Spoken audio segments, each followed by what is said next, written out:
Dans un petit village niché au cœur des montagnes, vivait un vieil homme nommé Léon. Connu pour sa sagesse infinie, les habitants venaient souvent le consulter pour résoudre leurs problèmes, grands et petits.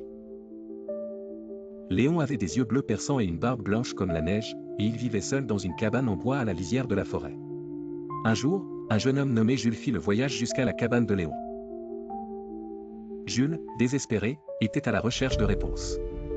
Bien qu'il n'avait que 20 ans, une mystérieuse maladie l'affligeait, et aucun des médecins du village n'avait réussi à trouver un remède. « Ancien Léon, aidez-moi, je vous en prie, » implora Jules. « Je suis perdu et je ne sais plus quoi faire. » Léon regarda Jules avec compassion et répondit, « As-tu vraiment cherché toutes les réponses à ta question ?»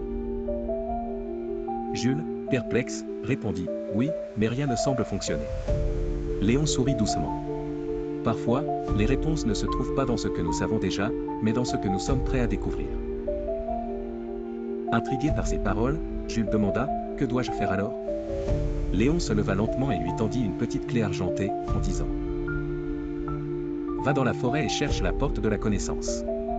Cette clé ouvrira cette porte. » Sans plus attendre, Jules prit la clé et se mit en route vers la forêt. Après une longue marche à travers les arbres denses, il aperçut une vieille porte en bois cachée sous les branches et la mousse. Il inséra la clé et la porte s'ouvrit avec un grincement.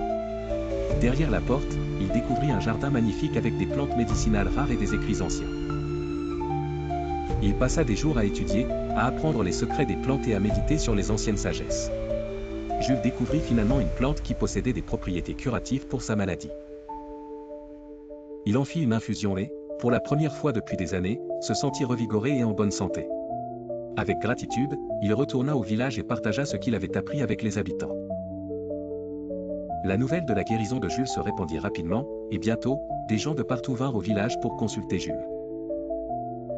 Mais Jules n'avait pas oublié les paroles de Léon. Il avait appris que la véritable sagesse ne se trouve pas seulement dans les réponses, mais dans la quête et la découverte de nouvelles connaissances. Il fit de sa mission de transmettre cette sagesse aux autres, devenant ainsi à son tour un guide pour ceux qui cherchaient des réponses. Léon, observant de loin, sourit en voyant que son enseignement avait porté ses fruits. Et ainsi, la sagesse de l'ancien se perpétua, inspirant des générations futures à chercher toujours au-delà de l'évidence, dans les profondeurs de la connaissance et de la sagesse.